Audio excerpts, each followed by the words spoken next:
Welcome to the Fanbox with Joey B. I'm here with my guest host, Dino Hickman, our hockey analyst here at the Fanbox. This is our last and final episode of the NHL Stanley Cup playoffs series, because obviously last week it ended after Game 5 with the Washington Capitals taking that game and ultimately the whole series. How do you feel about that, Dino?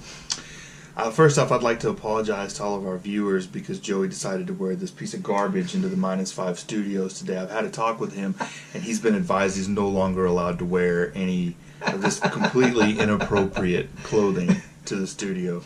I'm not real happy about the way that it turned out. I wanted Vegas to win.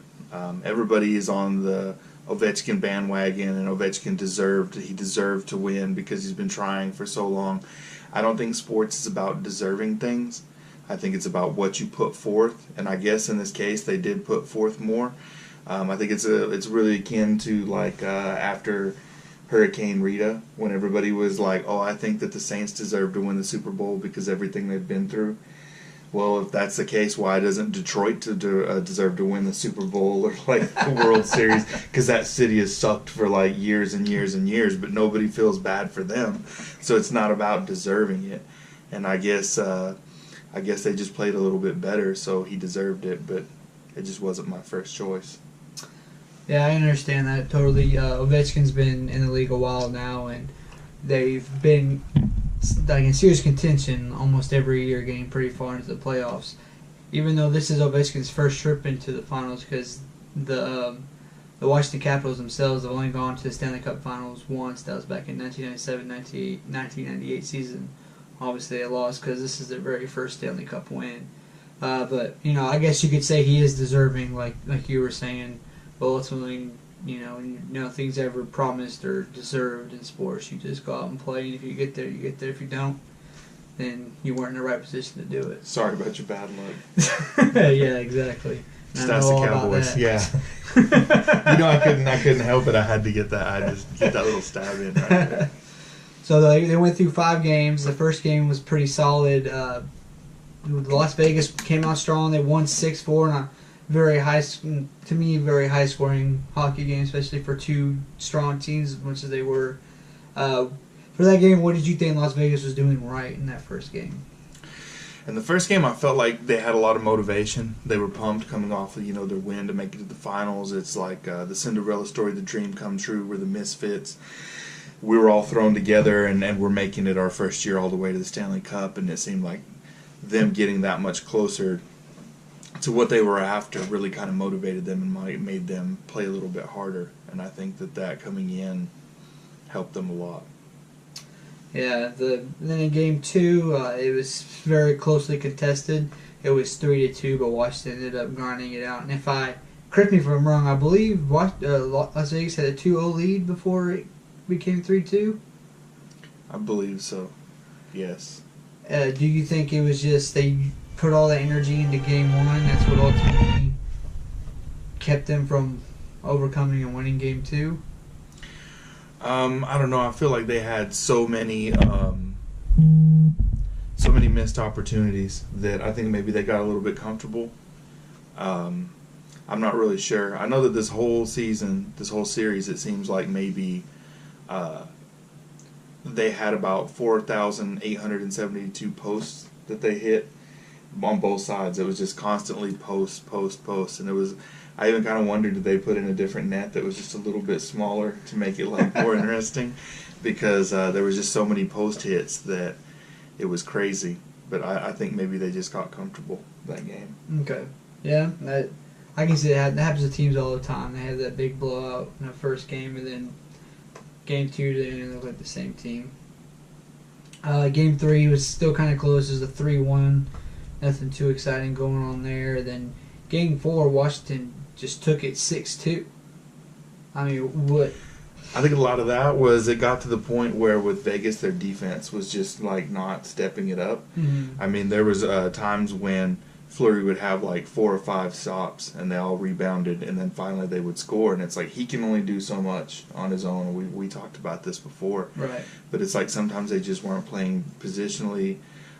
They weren't handling the puck well. That sometimes they would get into the zone, and they'd start passing, and they would pass like 5 or 6 times, but nobody would ever take a shot, and then they would turn the puck over, and the Capitals would take it back down.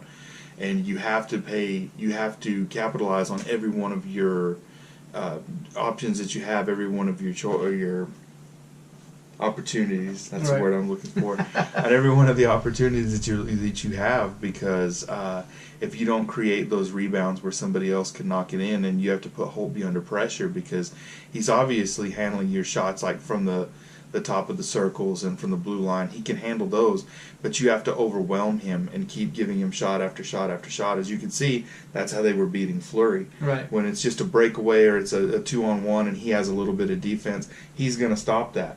But when he's continually just getting peppered and bombarded with shot after shot, he's eventually not going to be able to make one of those, and he's going to give it up. Washington saw that. They went after that. Vegas didn't seem to do that. They couldn't keep possession of the puck very well. Mm-hmm. They didn't respond very well to it. And then Game 5, it was do or die. It looks like that Las Vegas came out pretty strong. It was a very competitive game. Washington ended up coming and winning 3-2. Do you think Las Vegas was trying their hardest? Do you think they had a chance at winning that game, or from after Game 4 was it just like the game was 4-3, not 3-2. My apologies. I think that you always have a chance to win the game. You know what I mean? When you go in, you're at 0-0 at the beginning of the game when the puck drops. You just have to fight it out, and I think that maybe they just didn't. Maybe they were overwhelmed. They had too much pressure because it was a do or die situation. Right. I don't know. I think a lot of it was Ovechkin stepped up and was playing two ways a lot better. You saw him blocking shots. You saw him getting in front of the puck, trying to break up plays, on a defensive level instead of just the offense that he normally provides, which, traditionally Ovechkin isn't a defensive forward. He's usually just a very offensive. He's here to score goals. But I think that he saw in this series that he was going to have to step up his game because that's where they were weak. And so he, being the leader he was, tried to step it up and make it happen, which he was. He was very successful in playing a lot more defense. Yeah, I agree. It's a little bit changed for Ovechkin because everybody knows him as just the scorer that he usually is. So ultimately, after everything's said and done, obviously Washington won. If you had to give your Finals MVP, who would it be? I would probably have to go with Ovechkin. He put up such great defense, and he put up great offense too. He kept his penalty minutes down. He did really well. The most surprising thing I think about it though was the last 30 seconds of the game. Ovechkin was on the bench the whole time. I can't imagine if you're in that position where you've waited so many seasons and you wouldn't want to be on the ice when the clock ran out. Right. And trying to get like the last goal or like the last hurrah, the last charge, and he was just kind of chilling on the bench. And I mean, that was just weird to me. I would have thought that he would have wanted to be out there. Maybe it's kind of arrogant, or some people say, "Well, he was tired," but come on, it's a lot. You're not too tired for the 20 seconds when you have the lead. I mean, but it could just be like, "Oh, game's won. We got this," type of thing. And most are some players that are like that. They check out the end of games because they're like, "I'm gonna sit here and enjoy it over here." But if it were me, or you see other players, I would like to be out there and be the first one on the thing, hoisting your stick up. And I think that there's a big difference between knowing how good you are and being arrogant. Yeah. Like, when you see the interviews with Jordan and he's saying like, well, if you want me to say that I'm better than them, I don't think I am. I had different teammates. He was always like, I'm good, but I'm not necessarily the best. Mm-hmm. And then when you get LeBron and he's like, well, it's because I'm the best. And it's, it's things like that are, I just think that when somebody goes completely sideways in that effort of the arrogance like that, then you have like the silent professional, like when Kobe was playing against San Antonio in the playoffs and they were saying that Kobe wasn't that big of a threat, and he sat on the bench for the entire first half of the game, and then he came out the second half and scored I think like 55 points. And that was just his way of like, I'm not going to trash talk, I'm not going to run my mouth, I'm just going to show you that I am a threat to you. Right. So we'll see how that affects him moving forward. You think he's coming back next season? I don't know. That's a big deal. I mean, do you? And that's going to have a lot to do with how Washington does next season as if Ovechkin comes back and what happens in the offseason. Obviously, there's going to be some trades made across the board, like throughout the league and everything, and certain people are signing, and then the draft. But I don't think the draft's going to be that big of an impact. It's not like most sports where you get drafted and you immediately go in. Right. A lot of times the NHL draftees go and they play in like the AHL or a different a lower league, the minors, for a while before they get moved up. So I don't think the draft is going to have that much impact on it. But if Ovechkin comes back, that's definitely going to impact them. You kind of have to wonder because he's had a lot of seasons in the NHL. And the NHL is a sport that traditionally you don't have guys that have 15, 16, 17 seasons because it's so brutally physical. Right. And the injuries and everything. If you have a 40-year-old hockey player, that's a vet. That dude's been around like a really long time. And so I don't know, does he want to retire and go out on top or with his first win, or does he want to try and come back and win another one? It's like, you want to be Peyton Manning and be able to say, I'm going to go home, drink a Budweiser and be done, or be like Brett Favre and play 2-3 seasons. And constantly waffle and, yes, I'm going to retire, no, I'm not. Yeah, well, no. They end up fizzling out. Yeah, no. Yeah. He just couldn't make up his mind. Right. And I think that I think his deal was he didn't want to let go. I think that he had a lot of love for the game. Right. And he didn't want to go out, and he wanted to try and win one more, but it just wasn't. His body probably, I think a lot of it was couldn't take it. Yeah. And, because, he was I'm not a Green Bay fan or like a huge Brett Favre fan, but I always had a lot of respect for him because he would run the ball and you never saw him slide. He would just duck his head. Right. And just try and punch through. You don't see quarterbacks who play like that almost very often anymore. Yeah, so. Yeah, so it's going to be very interesting what Ovechkin chooses to do. He's out there it's like every day's a party. He's having an amazing time right now. Constantly just drinking and doing kickstands out of the Stanley Cup. So. Do you know that the guy that takes the Stanley Cup, he's like the guard of the Stanley Cup, that guy's been that same guy for 18 or 19 years. Oh, wow. And he actually wrote a book a few years ago about some of the stuff that he's seen, with the different players, how they celebrate, what they do with it. And there's some pretty good stories in there. And then there's the infamous story about when the Stars were partying with Pantera and they dented the Stanley Cup when they tried to throw it from Vinnie Paul's balcony into the pool and shorted it and put a dent in it. Yeah, it was a pretty embarrassing. We get the cup and they jam it up. Yeah, it was hard for them, I guess, to take that out, and they were kind of scared they weren't going to be able to fix it, but they did. Well, luckily, that could have been a lot worse for the Stars going overboard. So now the season's said and done. Who would you have to give your season MVP to?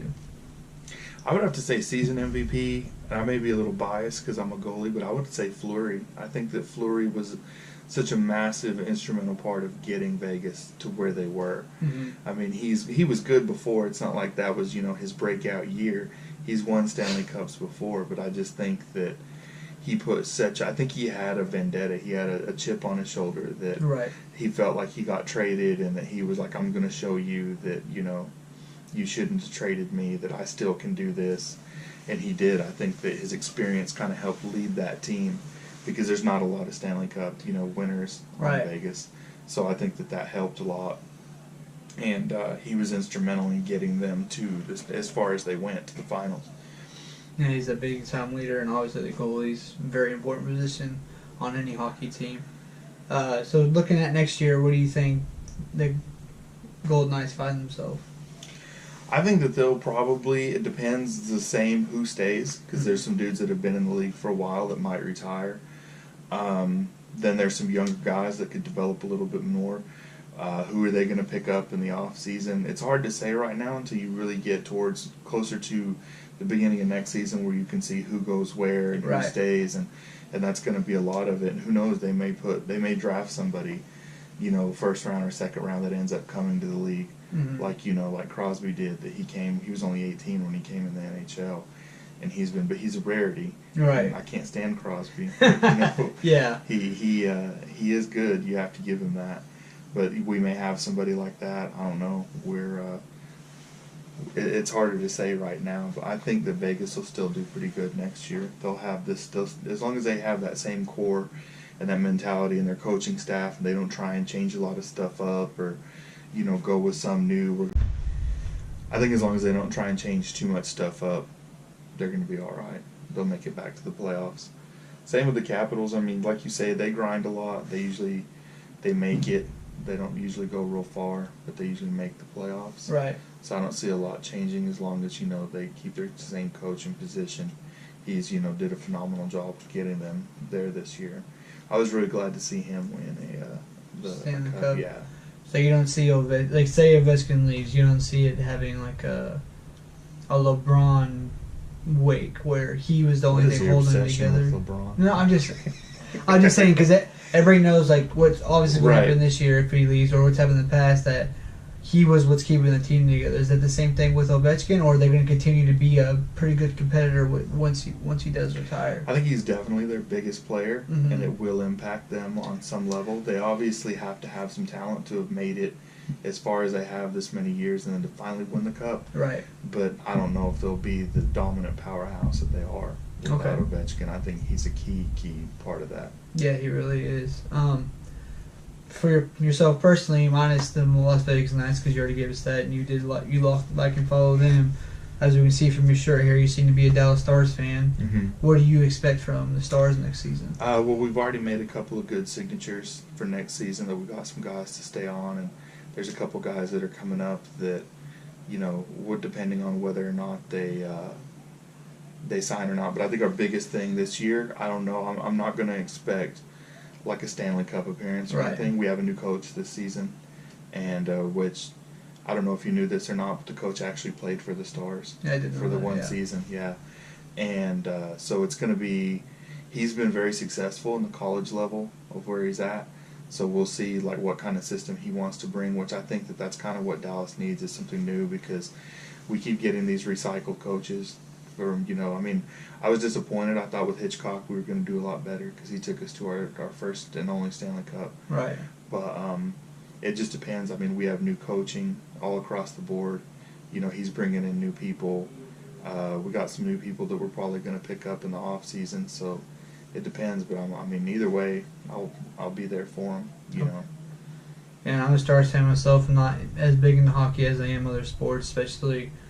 After they had the lockout a while ago. Actually, hockey was above everything else for me as a kid until that happened.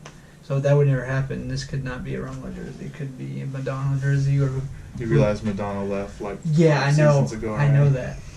I'm just saying the It's Romo just so left funny too. when you talk to people and they're like, "Oh, I love the Stars," and you're like, "Really, who's your favorite player?" And they're like Madonna, and it's like you realize he doesn't play. Yeah, for the same Stars. thing. Like, He's been gone for like 5 seasons. and a lot of people are like, well, like Marty Turco or Eddie Balfour. Like, Yeah, those guys have been forever ago. I miss Marty Turco though. Yeah, he was lot. good. Yeah. I had something signed by him, but it's somewhere locked in storage now. Guys, thanks for tuning in for the just for the Fanbox period, but especially for the series we've done on the NHL, the playoffs and the finals and everything like that. And thanks for Dino showing up here for these episodes and helping us out and giving his what I would say expert opinions on everything, more than mine anyway. I'd say my very biased opinions towards the teams and people that I like. Well, everybody's biased, no matter, even the professionals are biased when it comes to their opinions. LeBron. Well, guys, thanks for tuning in. We really appreciate it. Let's get ready for more going on this summer. We got the World Cup coming, so we'll be doing a World Cup episode. Can try to get some baseball incorporated. Baseball's not going to start heating up more until July or August after the All-Star break. And then, obviously, football's in their mini camp right now. About to see them go on to training camp next month. So, it's going to be an exciting summer of the Fanbox. Dino's going to keep coming on, keep being part of the team, and we'll see you next hockey season. All right, take it easy.